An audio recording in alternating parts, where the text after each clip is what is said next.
Let's take a look at legal approaches to diversity management. The legal route to diversity and inclusion goals has advantages and disadvantages. Laws can call attention to and define as unacceptable some behaviors that might otherwise be overlooked. Laws state what is required and specify sanctions for noncompliance. They can change undesirable conditions faster than other means. However, enacting law is often lengthy, difficult, and expensive, especially with issues resisted by powerful or moneyed interests. Sometimes laws are widely disregarded. If enforcement is lax or if penalties are insignificant, laws will be ineffective. Also, people may feel forced to change and may react strongly or be resentful about being required to comply. This can create problematic conditions such as social upheaval. Here are some things to consider in the legal environment of diversity and inclusion. Laws and legal material is technical and detailed. Terms have specific meanings. Legal requirements change constantly. New laws are passed or old ones are amended. An important court decision may occur at any time and set a precedent for how later courts should apply the law. Things aren't always consistent. States have different laws, such as those requiring minimum wage. Federal law may be interpreted differently across judicial regions if courts in different circuits, groups of states, do not agree. What seems not right or unfair may be immoral or wrong, but it may not be illegal. For example, at this time, federal law prohibiting age discrimination does not apply to young people, only those 40 or older. In most places, there's no law against employment discrimination on the basis of physical appearance. We may think such discrimination is wrong, but unless a law applies, there's no legal recourse. Most anti-discrimination laws can be understood in terms of several aspects. Protected classes are groups protected under the law. For example, the Age Discrimination in Employment Act, known as the ADEA, protects only those aged 40 or older.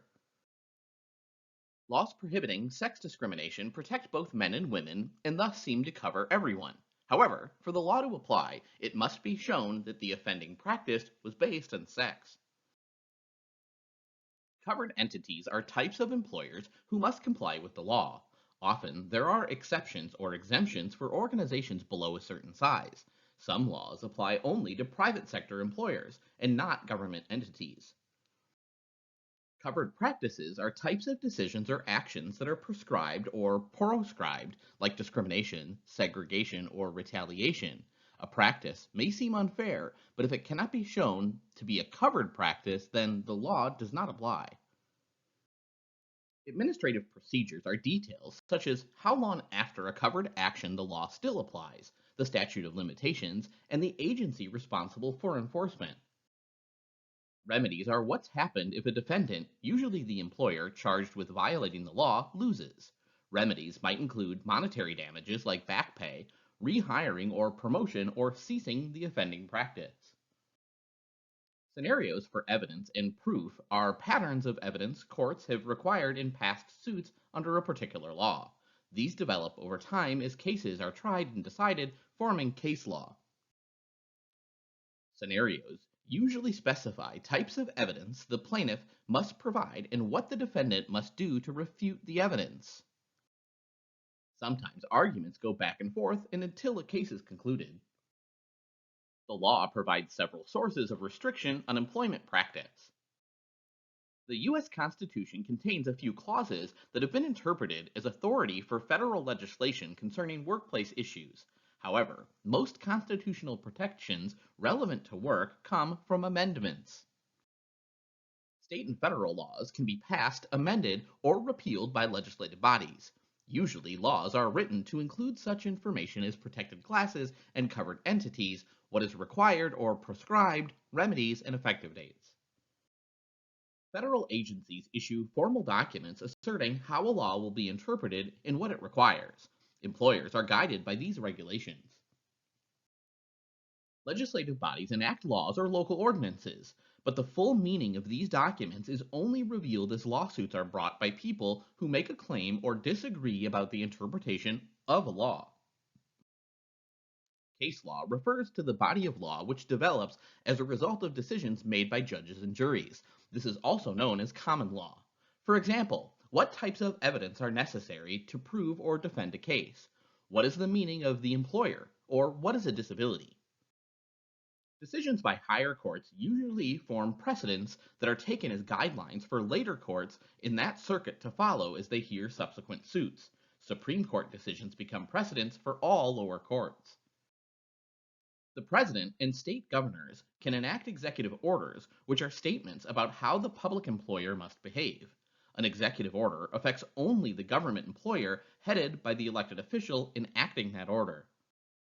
Finally, there may be an employee handbook stating policies that govern behavior of management and employees. Workers can be disciplined for violating these policies, and companies can be challenged for violating them.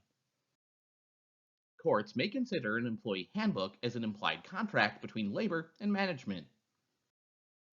Any diversity or human resource manager should be knowledgeable about legal requirements. In some cases, actions that may seem reasonable to accomplish the goals of your company's diversity policy may unfortunately open your employer to legal exposure, meaning possibility of a lawsuit. Title VII of the Civil Rights Act of 1964 is the broadest of EEO laws. Classes protected from discrimination under Title VII are race, color, religion, sex, and national origin. Probably no other EEO provision is more controversial than affirmative action, which was originally conceptualized as a remedial action to reverse long-standing effects of discrimination, which was legal and widespread prior to Title VII of the Civil Rights Act. It was not enough just to make discrimination illegal and assume that it would fix the problem. Something affirmative or proactive was required.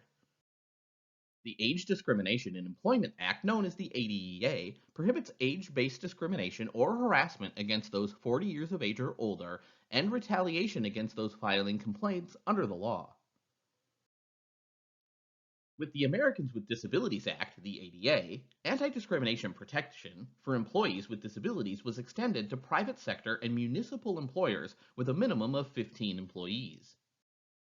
The Immigration Reform and Control Act requires employers to verify employment eligibility for everyone hired using the Form I-9 based on required documentation.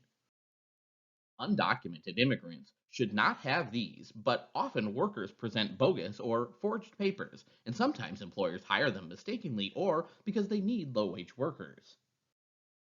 In doing diversity and inclusion work, we try to create an environment in which each person is valued as an individual, particularly in terms of the diversity of their possible contributions to the organization.